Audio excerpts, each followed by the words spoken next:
Salut à toi et bienvenue pour cette vidéo du lundi. Aujourd'hui je vais te proposer de travailler un petit peu sur une palette de couleurs, sur la création d'une palette de couleurs directement sur le papier. C'est intéressant de travailler sur une palette de couleurs tout simplement parce que c'est pas mal de voir comment les couleurs dont on dispose se mélangent et quel type de variation et quel type de couleurs on peut en tirer quand on les mêle les unes aux autres en fonction de la concentration de l'une et de l'autre. Ça c'est plutôt toujours intéressant d'explorer en fait ce type de mélange, parce que comme ça la prochaine fois que tu auras envie de peindre ou de partir sur un projet, et ben ça te permettra de savoir plus ou moins exactement ce qui va se passer si tu mélanges par exemple ce rose portrait et ce gris vert. Et ça c'est plutôt pas mal de le savoir à l'avance parce que ça évite parfois les déconvenus ou de devoir s'arrêter en plein tu sais parfois on est vachement inspiré, on est vraiment bien lancé, on est en train de créer, ça fonctionne super bien et puis on est paf arrêté vraiment dans notre élan parce que on a mal estimé en fait les conséquences du mélange de couleurs par exemple. Et bon, si tu travailles un petit peu tes palettes de couleurs en fonction des teintes dont tu disposes chez toi, eh bien tu vas pouvoir éviter ce type de petits soucis de parcours quand ils se présentent. Alors, pour travailler sur ma palette de couleurs, j'ai un carnet ici, qui est un carnet canson, qui fait le papier fait 120 grammes par mètre carré, qui est pas mal en fait pour travailler avec de l'acrylique, ce genre de choses, parce que c'est un peu plus épais que des feuilles de papier normales, et même si on n'est pas dans le papier technique mixte ou aquarelle, ça permet quand même de supporter l'acrylique sans aucun souci. J'ai besoin d'un pinceau, la taille est à adapter en fonction du papier que tu as choisi. Moi j'aime beaucoup travailler par exemple avec des gros pinceaux, mais si j'utilise celui-ci, vu le format de mon papier, en trois coups de pinceau, ma page va être remplie, donc ça va pas être pas très efficace. Donc un pinceau, le pinceau qui te plaît, le pinceau que tu aimes. Ce pinceau il est absolument très vieux, il est dans un état déplorable, mais j'adore l'utiliser en fait. Ça reste un de mes pinceaux préférés, donc j'utiliserai celui-là. J'ai un peu de gesso pour apporter un peu de blanc si toutefois j'en ressens le besoin. J'ai choisi 3 couleurs que j'aime beaucoup, à savoir ce gris vert de chez Liquitex qui est très chouette. Ce rose portrait de chez Liquitex également, mais en fait je l'aurais bien remplacé par un autre rose que j'arrive pas à retrouver. Il a une composante, je sais pas, je trouve qu'il est presque un peu jaunâtre en fait ce rose. C'est pas du tout mon préféré, mais bon, j'arrive pas à retrouver mon joli rose layette que j'aime bien, donc on va utiliser celui-ci, c'est pas grave. Et le gris de peine qui est une de mes couleurs absolument préférées. Ici sur le côté j'ai un petit peu de gesso que j'avais déjà utilisé dans une petite palette, donc je vais plutôt prendre ici avant de prendre dans mon grand pot de gesso. Et une palette qui est en réalité une boîte de saucisses bretonnes, une barquette de saucisses bretonnes. Ok, donc je vais déposer un peu de chacune de mes teintes dans un coin de ma barquette.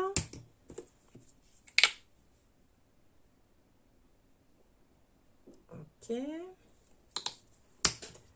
Et un peu de gesso de la même façon. Voilà. Et en fait, ce que je vais faire, c'est que je vais simplement venir déposer de manière aléatoire sur ma feuille les teintes, et d'abord pures, et ensuite je vais les mélanger entre elles et je vais élaborer autour de ça. L'idée ici, c'est pas du tout de faire quelque chose d'esthétique ni de joli, c'est vraiment de jouer avec les couleurs, de jouer à les mélanger. Donc ne vous focalisez pas trop sur le fait que ce soit beau ou pas beau. Il sera bien temps de s'en inquiéter plus tard ou de ne pas s'en inquiéter, peu importe. C'est pas vraiment ça qui nous occupe à l'heure actuelle. Et vous voyez, je lave pas mon pinceau en fait entre chaque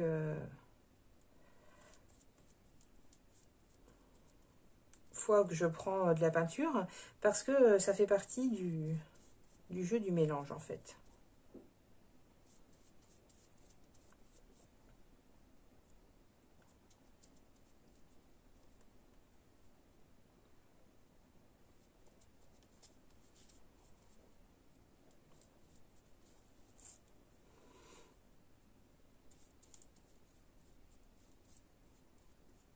Voilà, donc là, je suis venue mélanger de manière très brute, en fait, mes différentes teintes directement sur ma page. Maintenant, ce qui pourrait peut-être m'intéresser, c'est de savoir ce qui se passe quand je mélange vraiment intimement les deux teintes ensemble.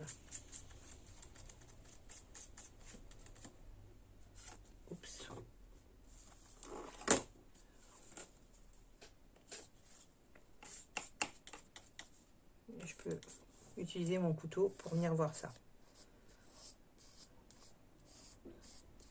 Ok.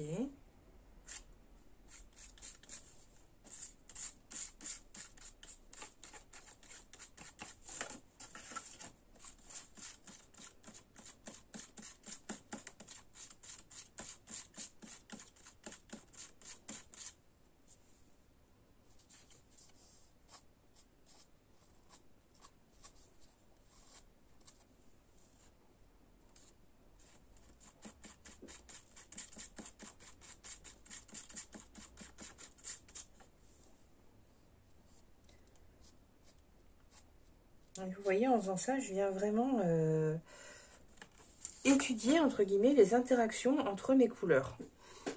Et ça, c'est quelque chose qui est vraiment intéressant de faire, parce que ça va nous permettre, une fois de plus, lors d'un prochain projet, de se dire, de ne pas se poser la question, de ne pas avoir à se dire, si je mélange ce rose et ce vert, qu'est-ce qui se passe? Mais en fait, je le sais, parce qu'en règle définitive, je peux même venir documenter exactement les teintes que j'ai mises sur le papier. Comme ça, je peux me constituer une espèce de palette en carnet, en fait, qui va venir vraiment asseoir ma connaissance de mes teintes. Donc, celui-ci, c'est un gris de pen. Alors, si vous avez plusieurs références de gris de pen, je vous conseille, ou d'une autre couleur, hein, je vous conseille de noter la marque, parce que selon les différentes marques, vous n'aurez pas la même teinte, en fait.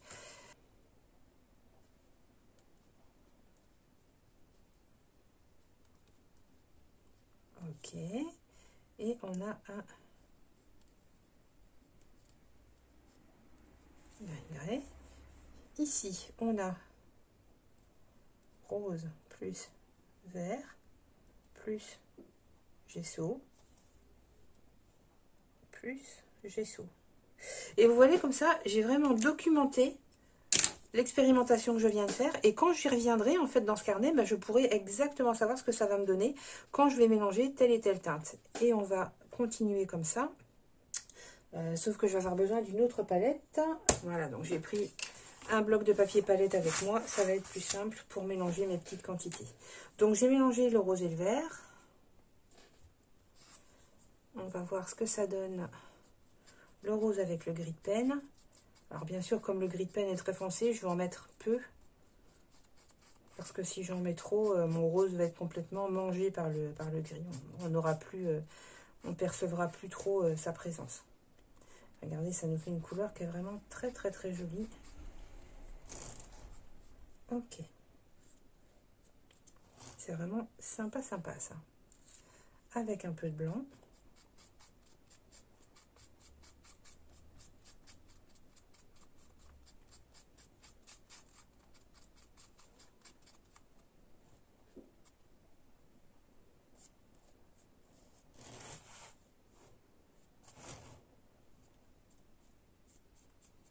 Ok.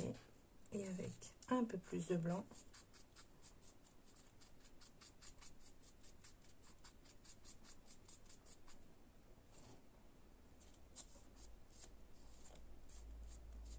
Ok. Et comme je l'ai fait précédemment,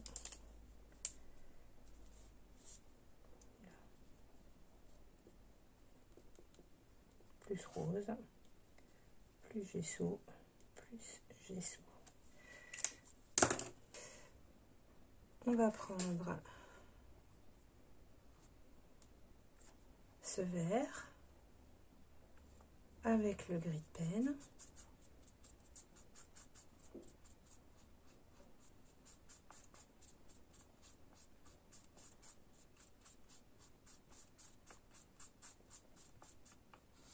Je trouve que c'est un peu léger, donc je vais rajouter un petit peu plus de gris de pen.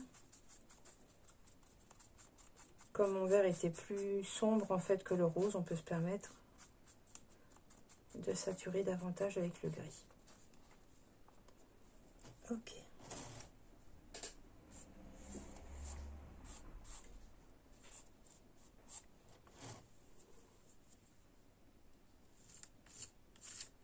On rajoute du blanc.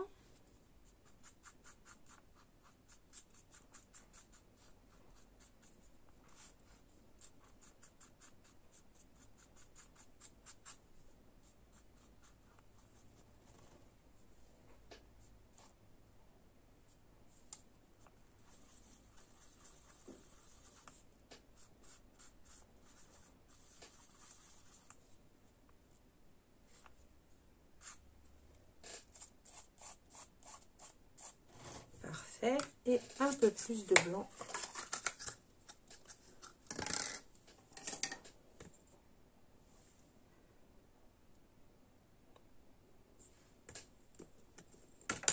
Oh, zut. Catastrophe.